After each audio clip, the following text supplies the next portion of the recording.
మణికంఠ నిఖిల్ లో ఎవరు best player? Manikanta Nikhil లో best player Manikanta best player. Smart player ఏమో. స్మార్ట్ యా అంటే అట్లీస్ట్ కొన్ని at least some times is very transparent.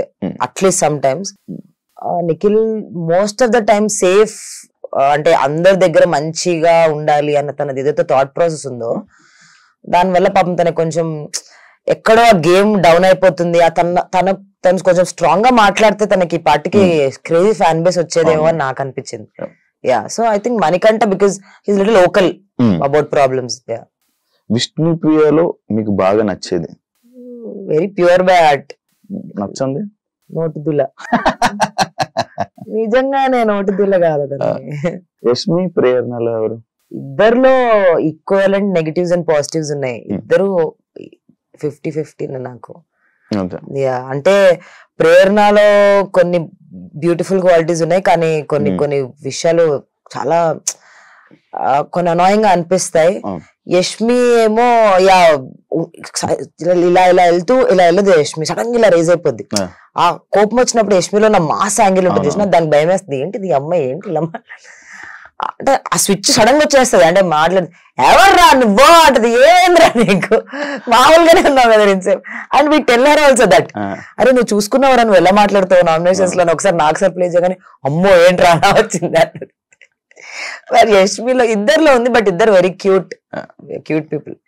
మీరు అన్న word real player should win reality show అన్నారు. నబిల్ విన్ అవ్వాలని అనుకున్నారు. అవును. అంటే మిగతా వాళ్ళు రియల్ గా లేరా? కంపారిటివ్లీ లెస్ అనిపించింది.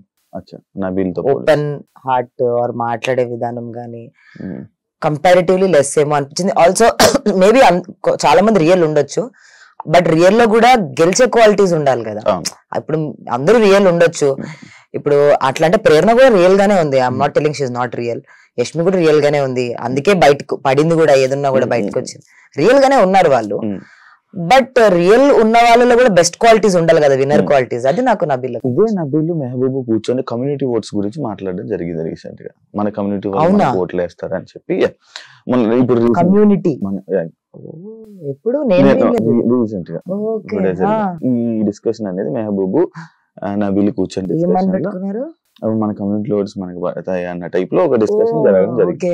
ఇప్పుడు నబీల్ విన్నర్ అవ్వాలని అనుకుంటున్నారా? వాళ్ళు డిస్కషన్ చేసిన పాయింట్ రైట్ అని అనుకుంటున్నారా? నేను డిస్కషన్ చూస్తా, పక్కా చూసాక మాట్లాడతా. బట్ నబీల్ అలా కమ్యూనిటీ గురించి ఆలోచిస్తాడు అని నాకు ఉన్నంత వరకు అయితే అనిపించలేదు. I not see that. నేను చెప్పాను కూడా చాలా వరకు టైం దొరకలేదు. బట్ నేనున్నంత వరకు అయితే తను ఐ డోంట్ నో వాళ్ళు అంత మేము ఉన్నంత కాలం అసలు అలాంటి టాపిక్స్ రాలేదు. ఇప్పుడు మెహబూబ్ వచ్చాక ఐ డోంట్ నో మేబీ ఎవరు మాట్లాడారు first Mehboob. I don't know అంటే తను అలా ఆ మాటని ఏకీభవించాడో మాట్లాడాడో ఆ సిచ్యువేషన్ లో. Some times I'm not trying to cover it up for him because నాకు తెలియదు సిచ్యువేషన్ ఏం జరిగిందో. బట్ సమ్ టైమ్స్ మనం అక్కడ ఎవరైనా మాట్లాడితే అవుట్ ఆఫ్ రెస్పెక్ట్ కూడా దాన్ని ఏకీభవించవచ్చు ఓకే అన్నట్టు. But he respects all religions అని నాకు అనిపించింది నా పర్సనల్ గా. But if he also agree to it, maybe it is wrong. But దాని వల్ల నా హార్ట్ లో ఉన్న ఇంప్రెషన్ అయితే ఇంకా మారలేదు, ఎందుకంటే నేను చూడలేదు కాబట్టి. చూసాక మారుతుందో చెప్తా. But he is very good bye heart, very open. But I think అది దట్ ఈస్ రాంగ్. అది అందరికి ఈక్వలెంట్ షో. అది దాని పర్సనాలిటీ బట్టి జడ్జ్ చేయాలి కానీ కమ్యూనిటీ బట్టి అయితే తీసుకోకూడదు. మీ ప్లేస్ లో ఎవరు ఎలిమినేట్ అవుతారు అనుకున్నారు? నేను ఎవరు ఎలిమినేట్ అవ్వరనుకున్నా. అవ్వాలి కదా. నా గట్స్ ఎవరి గురించి చెప్పాయని అడిగితే I thought it could be Mehboob or Yashmi. వాళ్ళు ఎలిమినేట్ అయిపోతారు అనుకున్నా. అంటే గట్టు కొంతమంది మన గట్ ఇన్స్టింక్ట్ ఒకటి చెప్తుంది కదా. So it could B Yashmi. ఎందుకంటే అంటే నాకు అప్పటి వరకు యష్మి మీద డౌట్ లేదు. బట్ వైల్డ్ కార్డ్స్ వచ్చి తను నామినేట్ చేస్తున్నప్పుడు ఈ నామినేషన్స్ తనకు నెగిటివ్ అయింది బయట. బికాస్ క్లియర్ గా అర్థమవుతుంది 6 మంది తన నామినేట్ చేసినప్పుడు. అండ్ అది కూడా మణికంఠకి చేయకుండా తనకు చేస్తున్నప్పుడు నా అనాలిసిస్ ప్రకారం యష్మి బయటకు నెగిటివ్ వెళ్ళింది because of nominating Manikanta every week. Target చేసినట్టు మణికంఠ అని అనిపించింది. సో ఆ టార్గెటింగ్ ఈ విషయంలో మేబీ యష్మి నెగిటివ్ వెళ్ళిందేమో అని నేను అనుకున్నా. బయటకు వచ్చాక ఏమైంది? బయటకు వచ్చాక కూడా తప్పు అనిపించింది. అంతేం లేదే లోపల అన్ని నామినేషన్ చేయాల్సిన అంత అవసరం లేదే యష్మికి అని అనిపించింది. లోపలే అనిపించింది నాకు. ఎందుకనంటే యష్మి పెట్టిన పాయింట్స్ ఏదైతే తన నేను ఎవ్రీ వీక్ నామినేట్ చేస్తా అని తప్పే, 100% తప్పే. అండ్ ఇది వర్కౌట్ అవ్వదు రివెంజ్ అన్నది, ఇది గేమ్ షోలో. కానీ తను అలానే ఆడతాను అని అంటే ఓకే, మేమందరం కూడా ఓకే అని అన్నాం. బట్ బయటకు వచ్చినాక నేను చూడలేదు. బట్ లోపల అయితే నాకు అలా అనిపించింది, యష్మికి ఏమైనా చాలా నెగిటివ్ అయిందేమో దట్ సిచ్యువేషన్. సీజన్ 3 లో సేమ్ జరిగింది. అవునవును, శ్రీముఖి రాహుల్ అది లాస్ట్ వరకు కంటిన్యూ అయితేనే ఉంది. రాహుల్ అవును చూసాను నేను, I saw that season. Rahul Sipligunj winner అయ్యే వరకు చూసా, ఇద్దరే ఉన్నారు కదా టాప్ 2 లో కూడా. వావ్ అనుకున్నా. According to you Bigg Boss show అంటే ఏంటి? Reality show. మరి నాకు అకార్డింగ్ టు మీ టాస్క్ ఇవన్నీ సెకండరీ.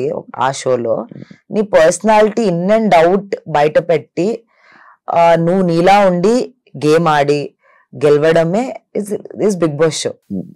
అది నీకు అర్థమైంది? నాకు అర్థమైంది show.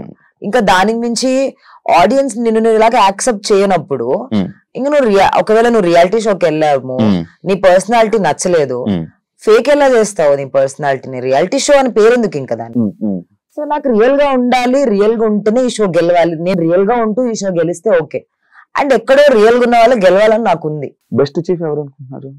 Best chief till now Nabeel. Nabeel మంచి కార్నర్ ఉన్నట్టుంది, లైక్ మంచి ఒపీనియన్ ఉన్నట్టుంది Nabeel. Because I saw him very closely కదా. మిగతా వాళ్ళ అందరి చీఫ్స్ లో ఉన్నా నేను. అఖండ క్లాన్ ఉన్నప్పుడు నేను చూసాను యష్మిని, అదైతే ఇంకా వేరే లెవెల్ ఉండే నాకు అప్పుడు అఖండ క్లాన్ మీద. అసలు that was not at all accepted. Nikhil's chief was first కొన్ని రోజులు చాలా మంచిగా అనిపించాడు. నేను అందుకే వెళ్ళాను కూడా వాళ్ళ క్లాన్ కి. కెరటంలో వాళ్ళు అలా ఉండడం వల్లనే వాళ్ళ క్లాన్ కి వెళ్ళాను నేను. ఆ అబ్బాయి నన్ను చూస్ చేసుకోకుండా నిఖిల్ని చూస్ చేసుకుని. బట్ వెళ్ళాక ఈజీలీ ఇన్ఫ్లుయెన్స్ అయిపోతాడు క్లోజ్ సర్కిల్ నుంచి. అంటే ఒక డిసిషన్ తను స్ట్రాంగ్ గా చెప్పలేడు. నీ మనసులో ఏమనిపిస్తుంది అంటే ఒక్క నిమిషం ఆగు అని అన్నట్టు. ఆ మనసులో ఉన్న మాట చెప్పడానికి ఎంతసేపు, మాట మాట్లాడడానికి కూడా వేరే వాళ్ళతో డిస్కస్ చేసి మాట్లాడడానికి ఇంకా చీఫ్ క్వాలిటీస్ ఎక్కడుంది? అది Naini because she's very young, she has opinions ఉన్నాయి తనకి, బట్ తను గట్టిగా చెప్పలేకపోతుంది. తెలుగు ప్రాబ్లం చిన్నదయ్యి అందరు పెద్దవాళ్ళతో మీరెందుకు ఇలా ఉన్నారు నాకంటే పెద్దగుండే అని అంటారు. సో తనకి ఆ చిన్న పెద్ద అన్న థాట్ లో పెద్దవాళ్ళకి ఏం అనలేక గట్టిగా మాట్లాడలేక తను ఆపేసుకుందేమో నాకు ఇప్పటి వరకు ఆ ఫీలింగ్ ఉంది. చెప్పాను కూడా తనకి చాలా సార్లు, దిస్ ఇస్ నాట్ ఏజ్, అందరు ఈక్వలే, రెస్పెక్ట్ ఇచ్చి కూడా నీ పాయింట్స్ పెట్టొచ్చు అని చెప్పాను. బట్ లాంగ్వేజ్ వల్ల రెస్పెక్ట్ పోద్దేమో అని కూడా తనకు ఉన్నింది. సో ఇలా తన పాయింట్స్ కూడా చెప్పలేదు.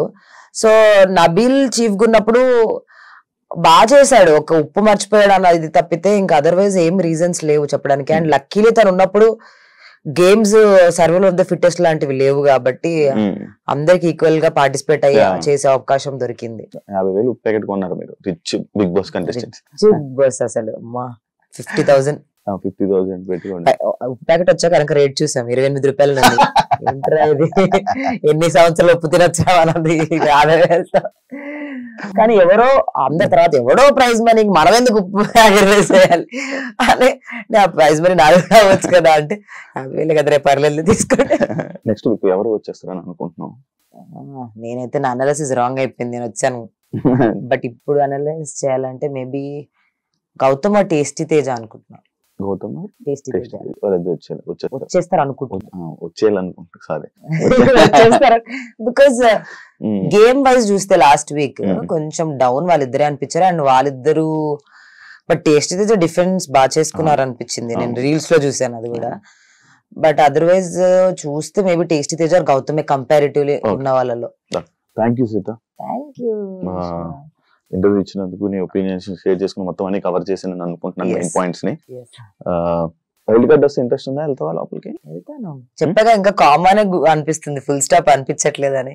కామన్ అనిపిస్తుంది, ఇంకా ఇంట్రెస్ట్ ఉంది వెళ్ళాలి. అఫ్ కోర్స్ ఉంది. అసలు వచ్చేటప్పుడు కూడా ఇంకా నేను కంప్లీట్ గా చూపించలేదు గేమ్ అన్నట్టు ఉండిపోయింది. ఆ 6 weeks లో ఎంత చూపిస్తాం, ఒక వీక్ డౌన్ అవుద్ది, ఒక వీక్ హై అవుద్ది. సో ఇంకా ఉంది గేమ్ చూడడానికి, చూపించడానికి, ఆడడానికి. ఇప్పుడైతే ఇంకా వైల్డ్ కార్డ్స్ కూడా అర్థమయ్యారు, ఆ టైంలో వచ్చాను. So if it comes reentry వస్తే పక్కా వెళ్తా, పక్కా. దానికి కూడా all the best.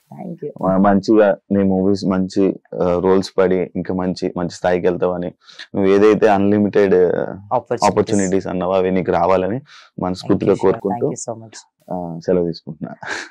Thank you. చూసారు కదా ఇంటర్వ్యూ కానీ మీకు నచ్చినట్లయితే చెప్పాల్సిందే, మీకు తెలిసిందే, అది చేసేసి మళ్ళీ ఇంకో గెస్ట్ తో మళ్ళీ మీ ముందుకు వస్తాను. అంతవరకు